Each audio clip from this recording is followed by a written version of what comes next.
ಇನ್ನು ಪಾಕ್ ಜೊತೆ ಕಲಬುರಗಿಯ ಸಮೀರ್ ಸಂಪರ್ಕ ಕೇಸಿಗೆ ಸಂಬಂಧಪಟ್ಟ ಹಾಗೆ ಸಮೀರ್ ಬಂಧನದ ಬಳಿಕ ಮತ್ತಷ್ಟು ರೋಚಕ ಮಾಹಿತಿ ಈಗ ಬೆಳಕಿಗೆ ಬರ್ತಾ ಇದೆ. ವಿದೇಶಿ ಮೂಲದ ಮೊಬೈಲ್ ನಂಬರ್ ಬಳಸುತ್ತಿದ್ದ ಸಮೀರ್ ಪಾಕ್ ಭಯೋತ್ಪಾದಕ ಸಂಘಟನೆಗಳ ಜೊತೆ ಸಮೀರ್ ಸಂಪರ್ಕವನ್ನ ಇಟ್ಕೊಂಡಿದ್ದ. ವಾಟ್ಸಪ್, ಇನ್ಸ್ಟಾಗ್ರಾಮ್ ಮೂಲಕ ಹಲವರ ಸಂಪರ್ಕವನ್ನ ಮಾಡಿದ ಸಮೀರ್. ಅಭಿಜಟ್, ಶಹಜಾದ್ ಭಟ್ಟಿ ಇವರ ಸಂಪರ್ಕವನ್ನ ಹೊಂದಿದ್ದ ಸಮೀರ್ ಮೊಬೈಲ್ನಲ್ಲಿ ಸಂಘಟನೆಗಳ ಫೋಟೋಗಳು, ವಿಡಿಯೋಗಳು ಎಲ್ಲವೂ ಕೂಡ ಪತ್ತೆಯಾಗಿದೆ. ಮೊಬೈಲ್ನಲ್ಲಿ ಭಾರತದ ವಿರೋಧಿಸುವ ವಿಡಿಯೋಗಳೇ ಹೆಚ್ಚು ಕಂಡುಬಂದಿದೆ. ಪಾಕ್ ಜೊತೆ ಸಮೀರ್ ನಿರಂತರ ಸಂಪರ್ಕ ಪ್ರಕರಣಕ್ಕೆ ಸಂಬಂಧಪಟ್ಟ ಹಾಗೆ ಬಂಧಿತ ಸಮೀರ್ ಮೊಬೈಲ್ ಪರಿಶೀಲನೆ ವೇಳೆ ಪೊಲೀಸರು ಶಾಕ್ ಆಗಿದ್ದಾರೆ.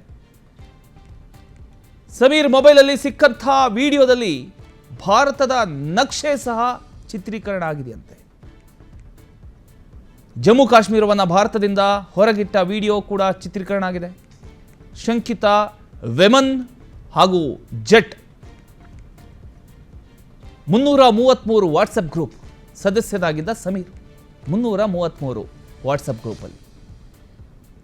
ರಾಣಾಭಾಯಿ 333 ಗ್ರೂಪ್ ಸೇರಿ ಹಲವು ಗ್ರೂಪ್ ಸದಸ್ಯನಾಗಿದ್ದ ಈತ.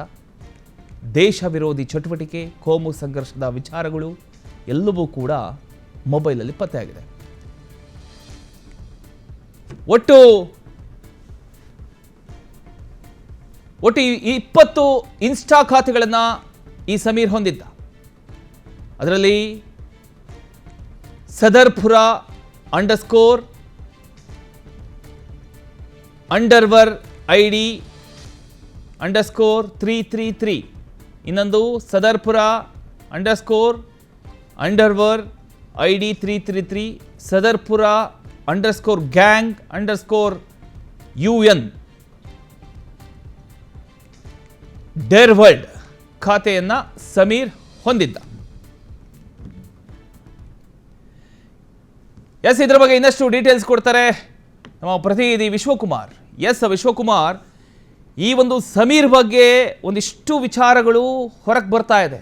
ಏನ್ ಸಿಗ್ತಾ ಇದೆ ಅಪ್ಡೇಟ್ಸ್, ಎಕ್ಸಾಕ್ಟ್ಲಿ ಏನ್ ನಡೀತಾ ಇದೆ ಅಂತ? ಸದ್ಯ ಖಂಡಿತ ಪ್ರಮೋದ್, ಏನು ಪಾಕ್ ಜೊತೆ ನಂಟನ್ನ ಹೊಂದಿದ ಅನ್ನೋಂತ ಒಂದು ಹಿನ್ನೆಲೆಯಲ್ಲಿ ಉತ್ತರ ಪ್ರದೇಶ ಮೂಲದ ಸಮೀರ್ನನ್ನ ಏನು ಪೊಲೀಸರು ಬಂಧನ ಮಾಡಿದ್ರು.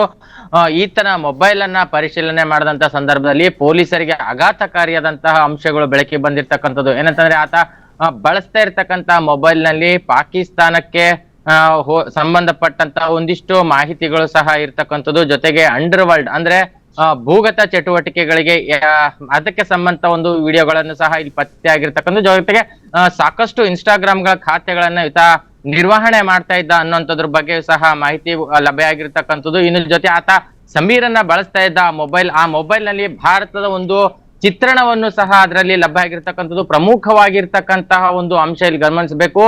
ಭಾರತ ಜಮ್ಮು ಕಾಶ್ಮೀರವನ್ನ ಬೇರ್ಪಡಿಸಿ ನಂತರ ಜಮ್ಮು ಕಾಶ್ಮೀರನ ಪಾಕಿಸ್ತಾನಕ್ಕೆ ಹೋಲಿಸಿದ್ರೆ ಯಾವ ರೀತಿಯಾಗಿ ಕಾಣುತ್ತೆ ಅನ್ನುವಂತ ಒಂದು ನಿಟ್ಟಿನಲ್ಲಿ ಆತ ಆ ಹೋಲಿಕೆಗಳನ್ನ ಮಾಡಿರ್ತಕ್ಕಂತಹ ವಿಡಿಯೋ ತುಣುಕುಗಳನ್ನು ಸಹ ಆತ ಆ ಮೊಬೈಲ್ ಅಲ್ಲಿ ಸಂಗ್ರಹ ಮಾಡಿ ಇಟ್ಕೊಂಡಿದ್ದ ಅನ್ನುವಂಥದ್ದು ಇಲ್ಲಿ ಗೊತ್ತಾಗಿರ್ತಕ್ಕಂಥ. ವಿಡಿಯೋಗಳನ್ನ ನೋಡಿದಂತ ಸಂದರ್ಭದಲ್ಲಿ ಸಹಜವಾಗಿ ಏನಂತಂದ್ರೆ ಏನು ಇಲ್ಲಿ ಉಗ್ರ ಚಟುವಟಿಕೆಗಳನ್ನ ಸೃಷ್ಟಿಯನ್ನ ಮಾಡಿ ಮುಂದೆ ಯಾವ ರೀತಿಯಾಗಿ ಇವುಗಳನ್ನ ಅಂದ್ರೆ ಭಯೋತ್ಪಾದಕ ಚಟುವಟಿಕೆಗಳನ್ನ ಮಾಡ್ಬೇಕು, ಮತ್ತೆ ಯಾವ ರೀತಿಯಾದಂತ ವಿಧ್ವಂಸಕ ಕೃತ್ಯಗಳನ್ನ ಎಸಗಬೇಕು ಅನ್ನುವಂತ ನಿಟ್ಟಿನಲ್ಲಿ ಇಲ್ಲಿ ಪ್ಲಾನ್ ಗಳನ್ನ ಮಾಡ್ತಾ ಇದ್ದ ಅನ್ನುವಂಥದ್ದು ಸಹ ಇಲ್ಲಿ ಮೇಲ್ನೋಟಕ್ಕೆ ಒಂದು ಕಂಡು ಬರ್ತಾ ಇರ್ತಕ್ಕಂಥದ್ದು. ಸದ್ಯ ಆತನಲ್ಲಿ ಇರ್ತಕ್ಕಂತ ಒಂದಿಷ್ಟು ಇನ್ಸ್ಟಾಗ್ರಾಮ್ಗಳಾಗಿರ್ಬಹುದು, ಜೊತೆಗೆ ಸಾಮಾಜಿಕ ಜಾಲತಾಣಗಳಲ್ಲಿ ಏನೋ ಹ್ಯಾಂಡಲ್ ಗಳನ್ನ ಮಾಡ್ತಿದ್ದ. ಫೇಸ್ಬುಕ್ ಆಗಿರ್ಬಹುದು, ವಾಟ್ಸ್ಆಪ್ ಗಳಾಗಿರ್ಬಹುದು, ಸುಮಾರು 20ಕ್ಕೂ ಹೆಚ್ಚು ಇನ್ಸ್ಟಾಗ್ರಾಮ್ಗಳ ಖಾತೆಗಳನ್ನ ಈತನೇ ನಿರ್ವಹಣೆ ಮಾಡ್ತಾ ಇದ್ದ ಅನ್ನೋಂಥದ್ದು ಸಹ ಈ ಒಂದು ತನಿಖೆಯಲ್ಲಿ ಬಯಲಾಗಿರ್ತಕ್ಕಂಥದ್ದು. ಅಷ್ಟೇ ಅಲ್ಲ, ಸುಮಾರು ವಾಟ್ಸ್ಆಪ್ ಗ್ರೂಪ್ಗಳಲ್ಲೂ ಸಹ ಈತ ನಿರ್ವಹಣೆಯಲ್ಲಿದ್ದ ಅನ್ನುವಂತ ಒಂದು ಮಾಹಿತಿ ಇರ್ತಕ್ಕಂಥದ್ದು. ಇನ್ನು ವಾಟ್ಸ್ಆಪ್ ಗ್ರೂಪ್ಗಳಲ್ಲಿ ಏನೋ ಅಂಡರ್ ವರ್ಲ್ಡ್ ಅನ್ನೋ ರೀತಿಯ ಒಂದು ಇನ್ಸ್ಟಾಗ್ರಾಮ್ಗಳನ್ನು ಸಹ ಅಲ್ಲಿ ಆತ ನಿರ್ವಹಣೆ ಮಾಡ್ತಾ ಇರೋದು ಲಭ್ಯ ಆಗಿರ್ತಕ್ಕಂಥದ್ದು. ಸದ್ಯ ಈತನ ಮೊಬೈಲ್ ನಲ್ಲಿ ಇನ್ನು ಪತ್ತೆ ಆಗಿರ್ತಕ್ಕಂತಹ ಏನು ವಾಟ್ಸ್ಆಪ್ ಗ್ರೂಪ್ಗಳಾಗಿರ್ಬಹುದು, ಫೇಸ್ಬುಕ್ ಗಳಾಗಿರ್ಬಹುದು, ಇನ್ಸ್ಟಾಗ್ರಾಮ್ ಗಳಾಗಿರ್ಬಹುದು, ಇವೆಲ್ಲವೂ ಸಹ ಪೊಲೀಸರು ಇಂಚಿಂಚಾಗಿ ಪರಿಶೀಲನೆ ಮಾಡ್ತಾ ಇರ್ತಕ್ಕಂಥದ್ದು. ಯಾಕಂತಂದ್ರೆ ಭಾರತದಲ್ಲಿ ಎಲ್ಲೋ ಒಂದ್ ಕಡೆ ಭೂಗತ ಚಟುವಟಿಕೆಗಳನ್ನ ಮಾಡ್ತಾ ಎಲ್ಲೋ ಒಂದ್ ಕಡೆ ವಿಧ್ವಂಸಕ ಕೃತ್ಯಗಳನ್ನ ಎಸಗುತ್ತಾ ಸಮಾಜದಲ್ಲಿ ಇರ್ತಕ್ಕಂತ ಶಾಂತಿಯನ್ನ ಕದಡುವಂತ ಒಂದು ಹಿನ್ನೆಲೆಯಲ್ಲಿ ಪ್ಲಾನ್ ಗಳನ್ನ ಮಾಡ್ತಾ ಇದ್ರು ಅನ್ನೋಂಥದ್ದು ಸದ್ಯ ಮೇಲ್ನೋಟಕ್ಕೆ ಒಂದು ಅನುಮಾನ ವ್ಯಕ್ತ ಆಗಿರ್ತಕ್ಕಂಥದ್ದು. ಯಾಕಂತಂದ್ರೆ ಸಮೀರ್ನ ಬಳಿ ಲಭ್ಯ ಆಗಿರ್ತಕ್ಕಂತಹ ಒಂದಿಷ್ಟು ವಿಡಿಯೋ ತುಣುಕುಗಳೇನಿದಾವೆ, ಆ ವಿಡಿಯೋ ತುಣುಕುಗಳಿಂದ ಈಗ ಮತ್ತೆ ಸಾಕಷ್ಟು ಆತಂಕ ಆಗಿರ್ತಕ್ಕಂಥದ್ದು. ಯಾಕಂತಂದ್ರೆ ಭಾರತದ ಜಮ್ಮು ಕಾಶ್ಮೀರವನ್ನ ಬೇರ್ಪಡಿಸಿ ಪಾಕಿಸ್ತಾನಕ್ಕೆ ಹೋಲಿಸಿದ್ರೆ ಯಾವ ರೀತಿಯಾಗಿರುತ್ತೆ ಅನ್ನುವಂಥದ್ರ ಬಗ್ಗೆಯೂ ಸಹ ಅವನು ಮೊಬೈಲ್ ಅಲ್ಲಿ ಪತ್ತೆ ಆಗಿರ್ತಕ್ಕಂಥ ಒಂದು ಹಿನ್ನೆಲೆಯಲ್ಲಿ ಈಗ ಸಾಕಷ್ಟು ಈ ಒಂದು ಪ್ರಕರಣ ಗಂಭೀರತೆಯನ್ನ ಪಡ್ಕೊಂಡಿರ್ತಕ್ಕಂಥದ್ದು ಭೂಪಣ. ಥ್ಯಾಂಕ್ ಯು ನಿಮ್ಮ ಮಾಹಿತಿಗಾಗಿ ವಿಶ್ವ.